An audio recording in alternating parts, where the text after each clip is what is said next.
As present day Hollywood honored its best at last night's Oscars, it was a silver screen legend who took center stage to kick off the South by Southwest Festival. Joining us for more is tech expert Carmi Levy. Carmi, good morning to you.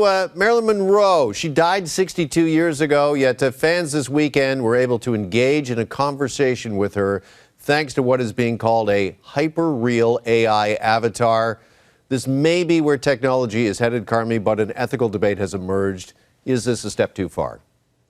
It could be. I mean, she's known as Digital Marilyn, comes to us from a company called Soul Machines, and that is what they do. They create artificial intelligence-based avatars of people who we might know. They've got one, for example, for Jack Nicklaus, the golf legend, Carmelo Anthony, if you're a basketball fan, and they make them available online as well as here at South by Southwest in person. And essentially what they do is they train the bot on imagery, on video, on audio of the actual individual, and then it becomes a likeness. You can ask it questions, it will answer. She was interactive on the stage, and members of the audience were able to speak with her, and she shared her insight on the acting craft. It sure looked and sounded like her. Obviously, it wasn't her. This was done with the consent of her estate, but it does feel creepy because you're not speaking with her. This is not Marilyn Monroe. This is a technological vision of Marilyn Monroe. And yes, it looks incredibly high fidelity, but we know full well it wasn't her. And even though her estate said, sure, go ahead, she wasn't around when this technology was a thing. Would she have consented? We're never going to know. And I think that puts us in some questionable ethical and moral territory. So now, Carmi, the EU Digital Markets Act is now in effect, giving lawmakers sweeping new powers to rein in big tech and anti-competitive practices. So how does this work, and how will things change for EU citizens?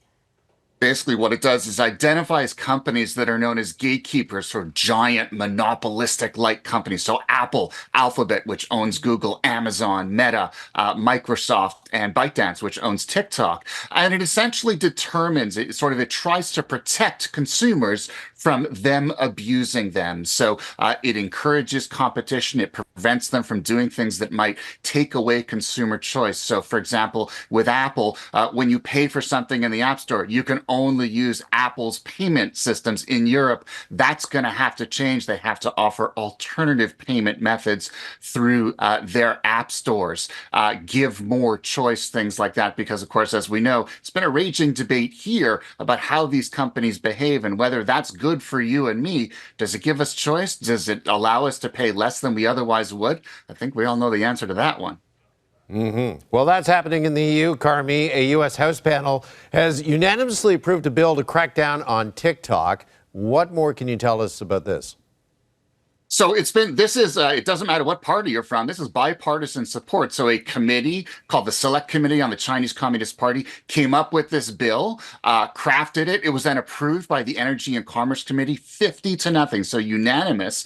And now it goes to the Senate. So Congress is going to decide on it possibly as early as this week, whether in fact this bill becomes law. And what it will do, if it becomes law, is it would force ByteDance, which owns TikTok, to sell TikTok to an American-owned company. As we know, and we've talked about this before, major concerns about the data that's collected from TikTok and whether that is in fact shared with the Chinese government. We know that Chinese-owned companies have to share their data with the Chinese government. That, of course, has some major implications for us here. And so if they don't sell themselves within 6 months after it becomes law, they would be subject to a ban. So TikTok may go dark in the U.S. if things work out. We'll know a little bit more later this week once that vote hits the Congress floor.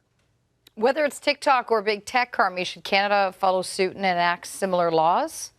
No, we certainly have to be watching, and we have to be paying attention. Canada never leads here. Our economy isn't big enough to lead globally, but certainly whatever happens in the U.S. is going to set a very important precedent north of the border. And also, let's not fool ourselves. It is going to affect, if you're an influencer using TikTok and they do go dark in the U.S., suddenly your audience is going to disappear. Same thing if you're a business using TikTok to market yourselves. And so whether Canada likes it or not, we need to be prepared. And I think it makes sense for us to consider whether it's in Canadians' best interest to have these apps that are consuming huge amounts of data potentially falling into the hands of governments wherever in the world. And so we have to ask those questions, get those answers, and ensure that our national security is being taken care of through the apps that all of us use on our phones.